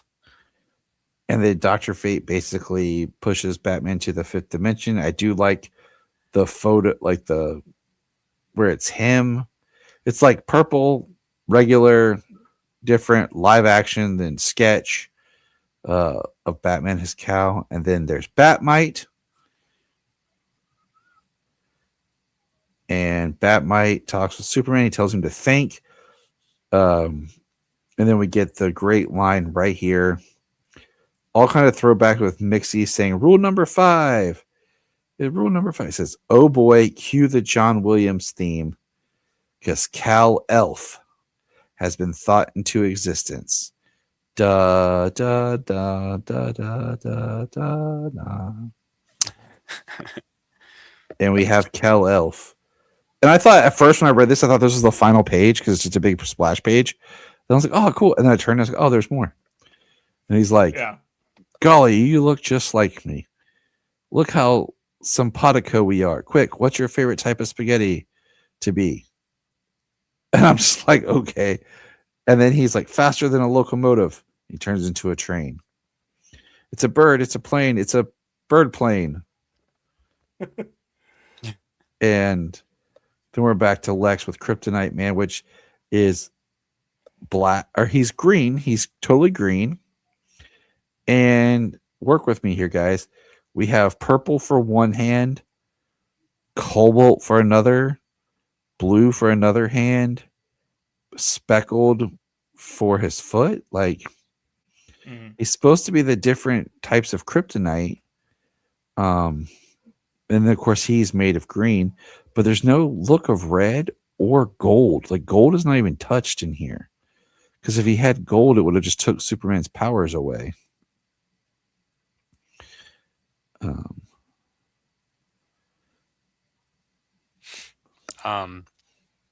Lex Luthor has all of the Bizarro bots, and he changed all of their he reprogrammed them for hyper eloquence, not bizarro speak.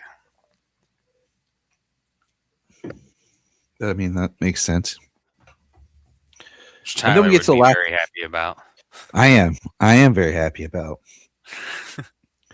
And then we get to the last part where it's just they're out of the fifth dimension, and then Brainiac is tricked by he tricks Superman tricks Brainiac because he's saying it's all nonsense, and it says, cue the John Williams theme, because Batman and Batmite all return, and they basically save the fifth dimension, and then they're teleported back to the regular world where it's Superman, Batman versus Luthor. There's Jimmy and Lois that show up, and here comes the Kryptonite Man, Lex Luthor, and the bots. And I don't like the design of this Kryptonite Man. I don't either. Um, he does have some red on him. It's in his chest symbol. Yeah, but so what's that? Okay, so we talked about blue not being representative, but like we have two different shades of blue. Yeah, I mean it would have to be cobalt and blue, because he has two patches of speckled as well. But he has a speckled foot, and then he has speckled in his chest logo. So now I finished that issue. I almost said episode. And that's when I was like, okay, this story did not go anywhere that I wanted. I felt like you changed the book with all the fifth dimensional stuff instead of just focusing on the kryptonite angle. And they don't even really go into black kryptonite at all. It's just mentioned. So now we're in the final issue. I like the cover. I like the cover for the final issue. Well, because all of the kryptonite's actually there in that one. Exactly. So we have the Kryptonite Man. It starts. He's shooting Clark, and Superman goes flying. He's, the Kryptonite Man hits him with purple, and we're seeing him fight. But now everything's out of time. He talks about he's falling through 100 stories. I do like this though, where it says, "I'm right here, Kal-El." It's a woman over top of a baby, which is interesting. Then we have Martha finding him. We see him on the farm. We're back to I'm in my 40s. Time isn't on my side.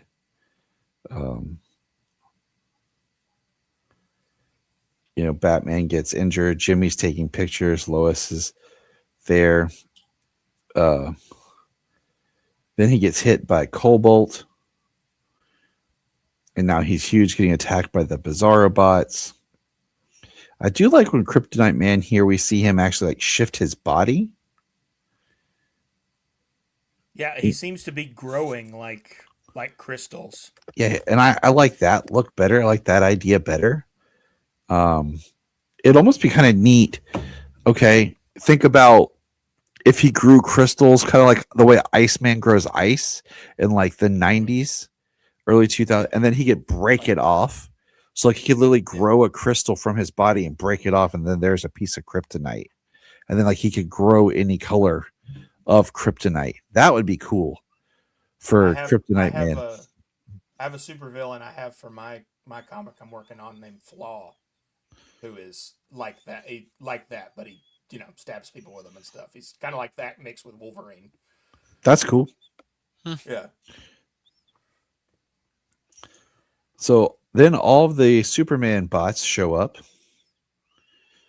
And we've got another Triangle Era reference here, because this is very much like the cover of I think it's the Invasion crossover. Superman has a famous cover where thousands of tiny aliens are flying at him like this. I do remember that cover. That might be the Toy Man arc. I can't remember why there's tiny. No, it's tiny aliens because they shrink them in the issue. Okay, I just remember the cover. Yeah, and I did. That's got to be. He's in almost exactly the same pose. It's framed the same way. But He, again, not a Silver Age cover. Not an not an Al Plastino. Not a Kurt Swan. You know. here is your reference that you called out where Lex shoots a missile of pink kryptonite that got into the story out of nowhere and never mentioned before. And it says, tickles, but there isn't a pink kryptonite. I would know. Another of Luther's studs. Wow. I never really noticed the time to notice before. Did I ever tell you how smashing you look in a bow ties, Jimmy? That's what I said to James first time I met him. Golly. Did I ever tell you how smashing you look in a bow tie, James? Yeah. He had me right then and there. Thought you were gonna say that's why you grew your beard out. He was like, the next day, full beard. He was just like, yep. Like That's it. I gotta obscure this bow tie. I like it because it says, are you sure there's not that pink K thing? It's not. It's one man appreciating the enduring, charming style of another. I would wish I had done it more often. You're an amazing friend, Jimmy Olsen. Never change. And then Lois like, why is this starting to feel like the kind of long goodbye? So right there was two things. It was funny with the pink kryptonite, which really came out of nowhere and kind of makes me mad because it wasn't even included, like with this discussion of the spectrum and everything. It really is just out of nowhere. We see Clark saying his kind of goodbye to Lois, which, like I said, when you go back to like the all-star setup where he says kind of his goodbye to her, and we have the robots with him fighting. And we see him as Clark, and then he's back as Superman, and he goes in. Him and Batman are making their last stand. Luther pulls out the Rainbow K, and he calls for Kal-Elf again, and full splash page, which is in the style of, an homage pose to All-Star. And we see Superman like rips off his shirt and he's got these spots all over him. And they make a joke about continuity. And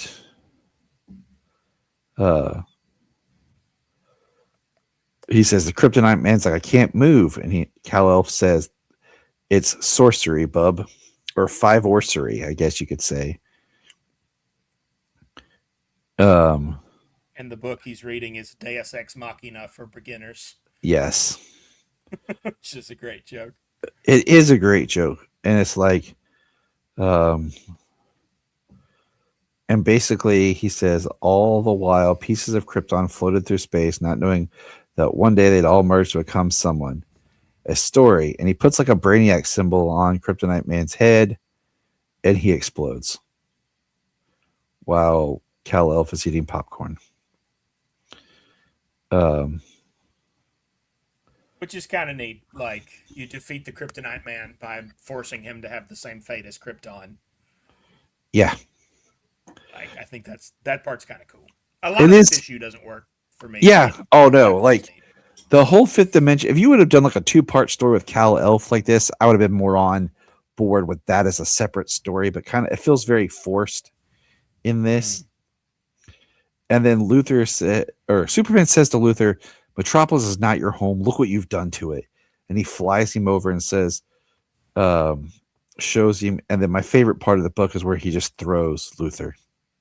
Yeah. He don't even care where he's going. We have our homage to the death of Superman right here with Lois holding him.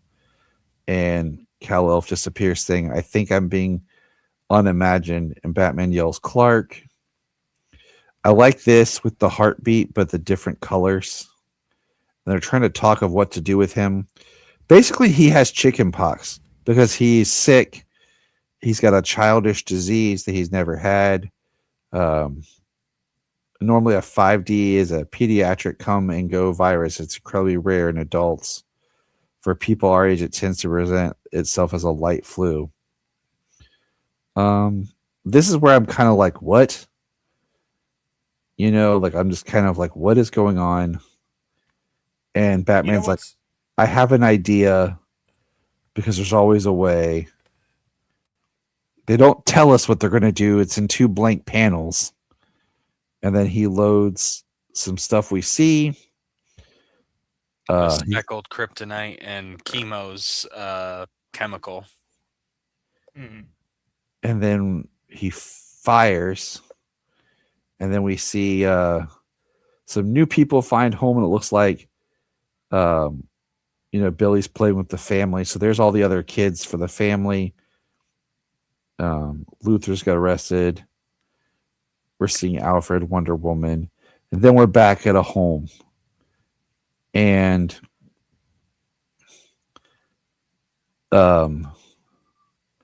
we see Jimmy, Lois, the spreadsheet lady, Adam Smasher, all working together in a house doing stuff. Lois has a baby bottle, and she's like, "That's me. And do you know where we are? Where are you, Clark?" And there's Clark as a baby, and she's raising Clark. And her eyes look insanely creepy in that final panel when she's handing him the bottle. And I was just kind of like, the ending just felt weird. Right, like Clark's the kid she's gonna raise. Yeah, like the whole time she wants a baby, so now she's gonna raise Clark as her child. The one thing that I like about this whole like 5th dimensional thing here at the end, the only thing that I really liked about it was Kal-Elf, and if they would bring it back, like he said, continuity. If somebody would bring him into continuity in that regard, that would be fun. Yeah. Because he's always had Mixie as what they refer to him in that rules page as a frenemy. Yeah. But Batman's got Batmite, and he's not a friend. He's not an enemy. He's like the 5th dimensional version of Batman.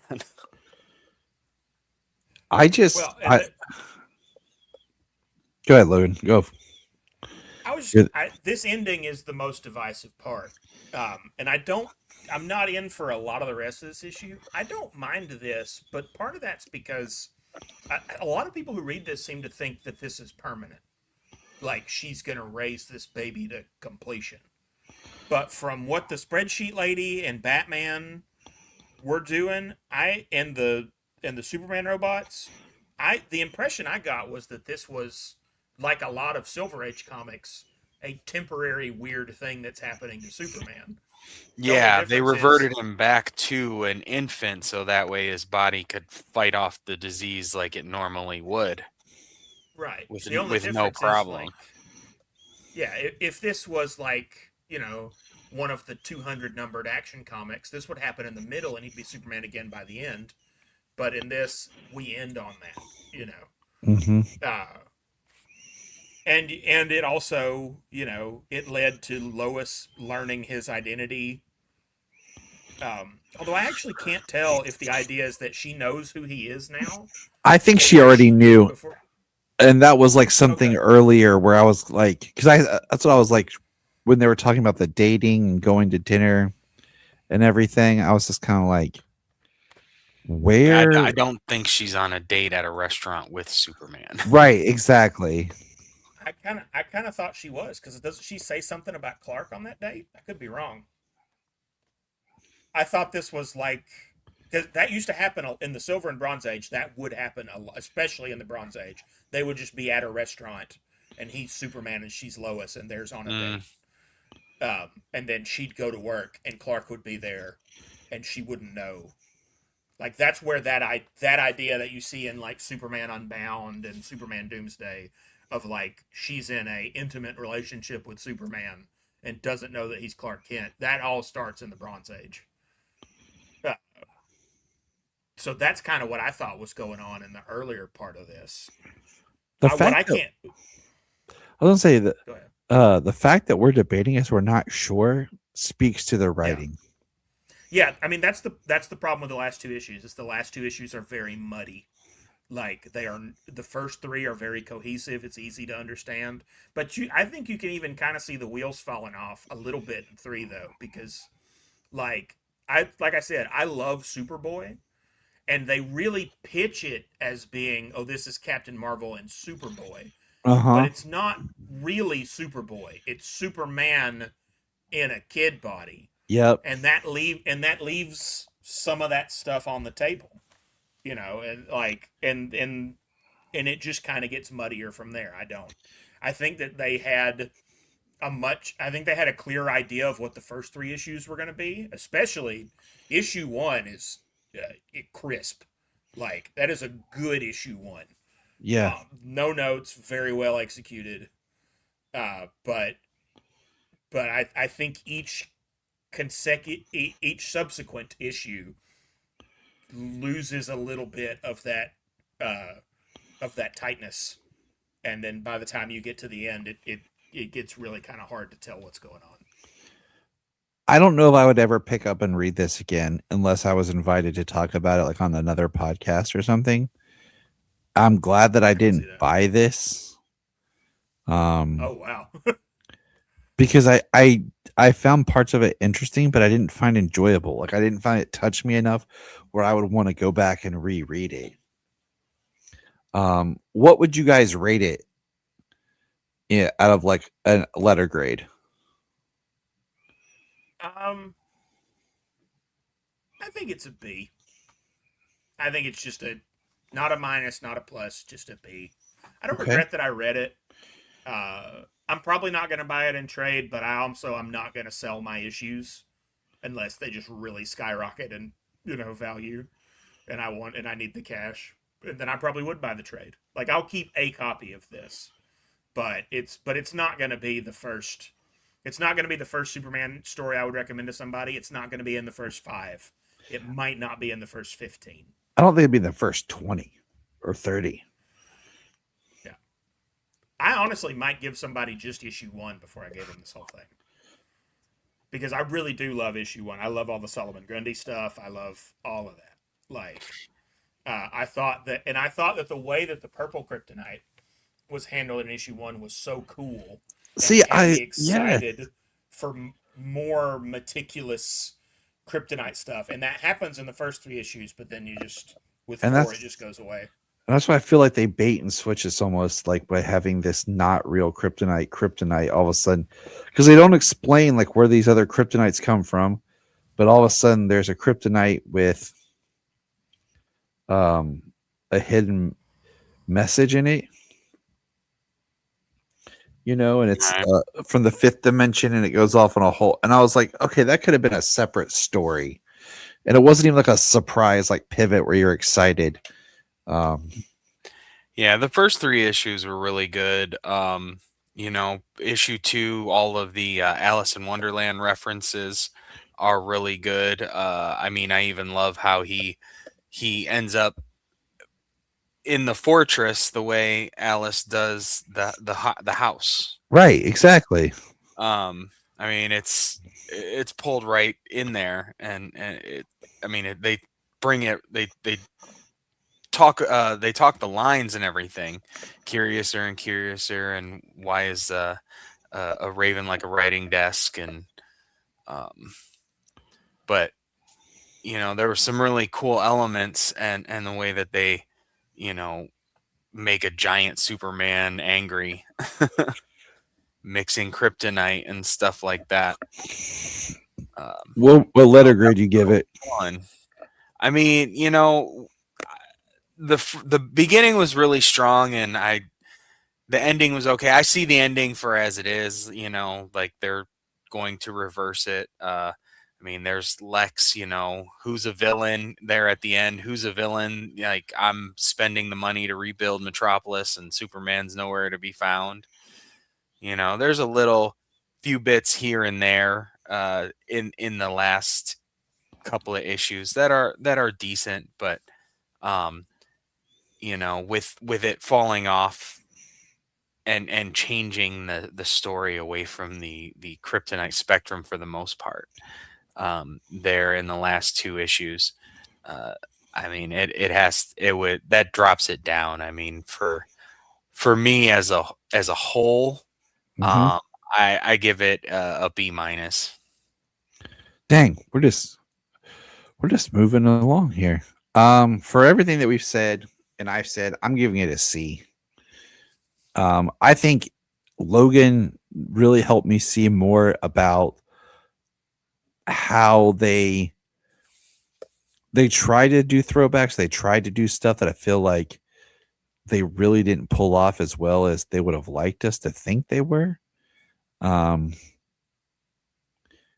I just think it's storytelling, and I have a problem in a lot of comics. And I've talked about this where you set up a really good premise, you set up a really good story, and then by the time we get to the 5th or 6th issue, whatever is the last one, you've kind of gone a different direction and just made it overly complicated to where I'm not really even enjoying the story because I'm not even sure what's going on because you've made everything muddied and you didn't really make your writing clear. And I feel like that's what they did here as well. So I'm going to give it a C. But it's at least worth reading at least once, okay? That's all I'm going to say is like as a Superman fan, it's worth reading once to say you've read it and have your own thoughts and opinions on it. It is very Superman in a lot of ways, and it does draw from some different eras of Superman, bronze, silver, 2000s, a lot of references we saw in that regard.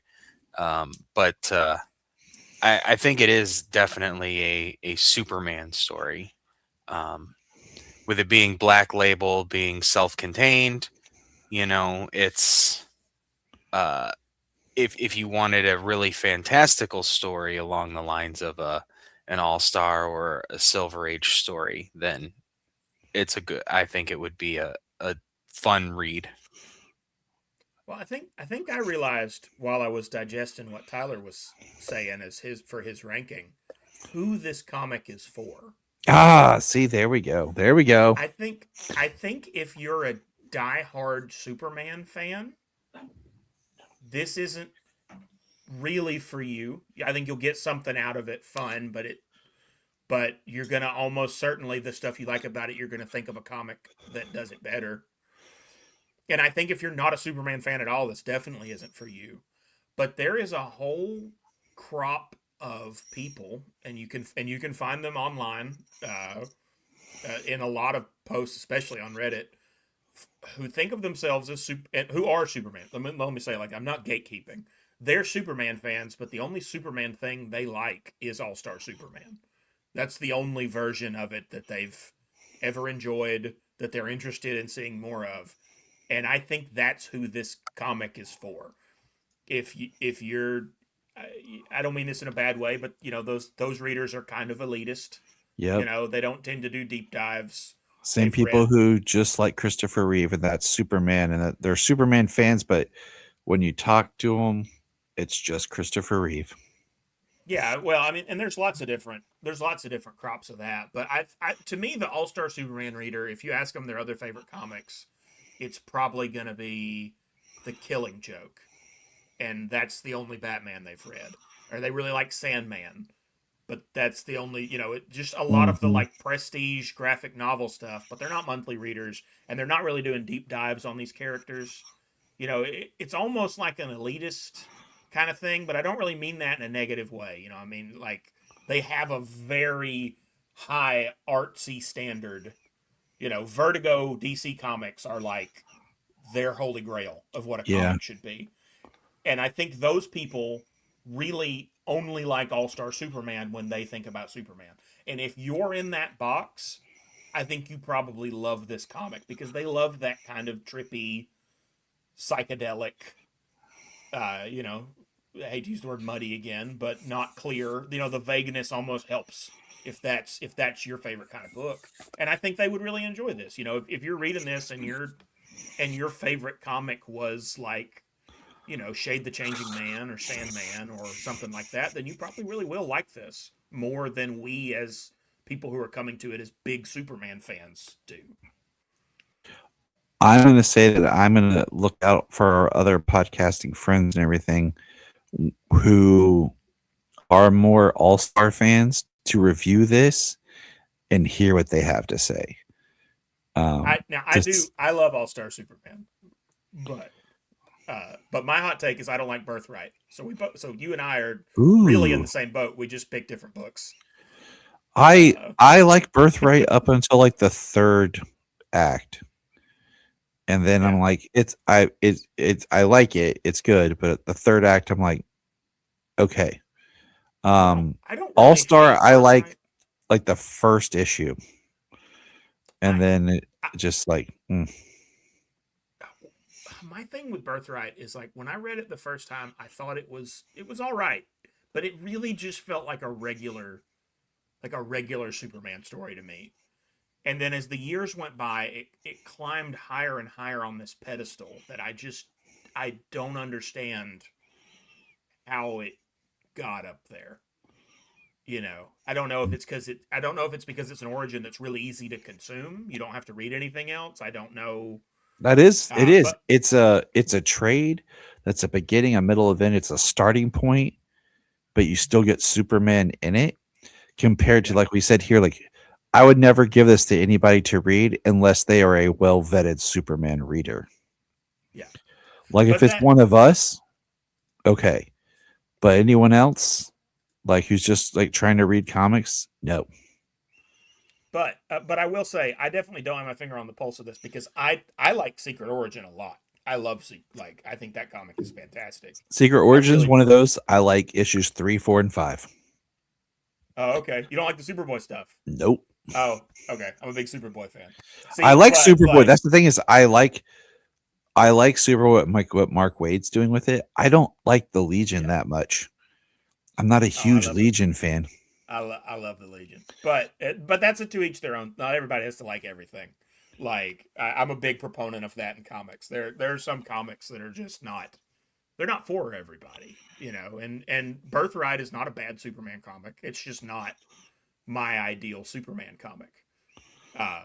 And if it was me picking a first Superman comic to give a new reader, it would be Secret Origin, because I feel like Secret Origin, if you read that book, any era of Superman is opened up to you, right? Whatever you read next, you're kind of prepped for. You know who Lex Luthor is. You know who Ma and Pa are. You know who the Legion are. You know who you got Metallo. You got a little bit of Justice League. You got the Daily Planet cast. You got a pretty good story, and then anything else you read after Secret Origin, you're good to go. See, I'm gonna. Go ahead. Finish. Go ahead. I'm just saying, like that's the upside to that to me. Whereas I like Birthright, but I don't feel like it does. I feel like if you read Birthright and then you read a Superboy comic, you're gonna be like, "What is going on? Isn't he supposed to be in Afghanistan or something right now? Why does he have a dog?" And see, I can see that, like, because Birthright was to be a new launching point. So I threw out here today online. I threw it out yesterday because I wanted to see what I could get. What are the most overrated Superman stories? I started to ask earlier when you brought up All-Star. I'm gonna say that I'm a big All-Star fan. I love it. But if that's your pick, you might be right. I am not voting. Okay. I didn't vote. I just wanted to see what other people were saying. And there were 25 people that responded in under 24 hours.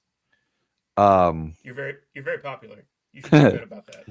So some people just retweet, shared it and stuff, and I'm like, okay, that's cool, but could you make a comment? But there are 1, 2, 3, 4, 5, 6, 7, 8, 9, 10, 11, 12, 13, 14, 15, 16, 17 stories that were mentioned. Wow, and that's a pretty good spread. And the one that had the most mentions was actually the death of Superman. And then all the other ones, so that had that had 4 mentions. like I said, out of the 25 sample, and then the others uh, all tied with 2, and that was Injustice, Birthright, All Seasons, All Star, and Man of Steel. All Seasons. Yeah, and I was like, wow, okay. That's the hottest take. There was one for Superman the movie. I thought that was a pretty strong, hard take. I mean, there was one I for, can see it. but there was one for James Gunn's Superman, which yeah, I can see that too. There was one for Superman. Here's the titles that that put them up. Okay, Up in the Sky, Secret Origin, Man of Steel, All Star, All Seasons, Superman at Earth's End, American Alien, The Death of Superman, Superman Smashes the Klan, Superman 2025, The War World Authority, recent by Philip Kennedy Johnson, Birthright, Red Sun, Action Comics, Grant Morrison, New 52 run, Superman the movie, Somebody Injustice. said that was overrated? Yep, and Panic in the Sky. That's crazy to me because I love that Grant Morrison action, the New 52 run. That is probably, if I'm going to read a Superman origin just for fun, just for me to enjoy, that's probably the one that I'm going to grab with the t-shirt and Brainiac, and it's got a lot of Golden Age stuff in it. I really love that comic. But to say that it's overrated, most of the time, I meet very few people who have read it at all. Yeah. Like, if I had to pick 2 out of here real quick, I would go with All Star and Man of Steel. James, what about you? I'd probably have to go.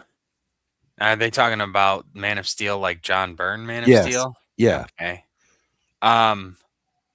I mean, then in that regard, I mean, it's kind of like All Star and Man of Steel. I think John Byrne's Man of Steel is overrated, and I think All Star is a little overrated. Not saying they don't have value. I just think that some people hold them in high regard and talk about them like they are the holy grail. And I'm like, I don't feel that. So the John Byrne reboot, though, well, there's 2 ways to approach that one. On the one hand, if we're comparing it quality-wise to other comics that we have now, yes, I agree. It doesn't necessarily hold up. Although issue 5 is one of my favorite comic books ever. Just throwing that out there. But the rest of it doesn't work for me as well. Having said that, I don't think that it is appreciated enough how much that miniseries changed Superman. see, no, I respect it for what it did as far as changing, and there's good change and there's bad change in it. Like there's a lot of things that he did that I don't like. So well, I owe a lot to that. Just the whole reason that I'm here talking to you guys is because when I was a kid, growing up on a dead farm, hiding in my barn with a book to get away from everybody else, right? mhm. Superman was the only superhero that I could see who grew up on a farm, right? But if you go back to Silver and Bronze Age comics, that's a Superboy thing, right? Yeah. Superboy had the farm stuff, and then they moved into the general store later. But it was still that small town rural thing existed in Superboy. And if you jumped over to the Superman comic, it really wasn't a thing. He was a very metropolitan guy. His parents were dead. Farm stuff didn't come up. He didn't say y'all. He wasn't particularly a tough guy. He was very kind of metro, well dressed, coiffed, had that sort of staid, he was an urbanite. Right? Yeah. Oh yeah, because because Superman, at the most part, the Kents were dead. He never went back to Smallville. There was no interaction. It was just and I'm not dismissing being an urbanite as a fair thing, but just for what drew me to the character, it was that he was this rural guy in a time where I felt like I wasn't seeing that, and every other superhero was from New York. And that's a Byrne thing. Byrne is the one that took the Superboy background characterization and setting and merged it with the Superman power level and status quo to create to basically fuse a character that should have always been one character into actually being one character. And and the trickle out of effect of that, like the animated series has a lot of Silver Age references in it, but the bones are John Byrne. Yep. Lois and Clark Yeah. has a lot of other references in it, but the bones are John Byrne. Snyder has a lot of other references in it, but the bones are John Byrne, right? Mm-hmm. My Adventures with Superman, nobody wants to talk about this online right now, I has a love that show. lot of. I love that show too, but and a lot of people love it. But what they don't want to talk about is if you peel off the anime paint, that's a John Byrne Superman show.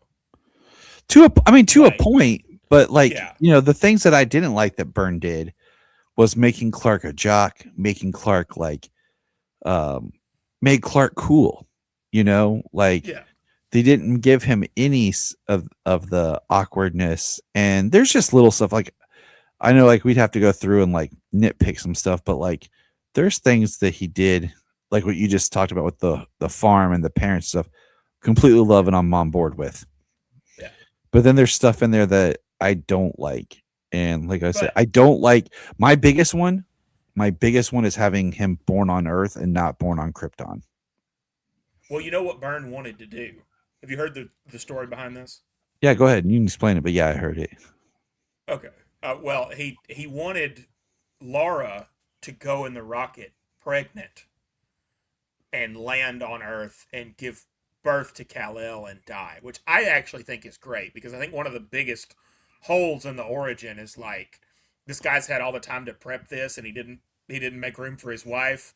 And then the absolutely heinous version that you see in some old versions of the origin where he tries to make her go and Laura goes, "No, my place is here with my husband." That's your baby, lady. Get Yeah. in the rocket. Are you crazy? Yeah. So that what Byrne wanted to do fix that, and editorial told him no.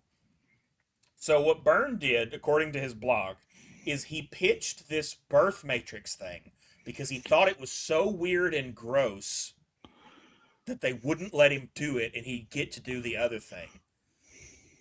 And instead, they published it.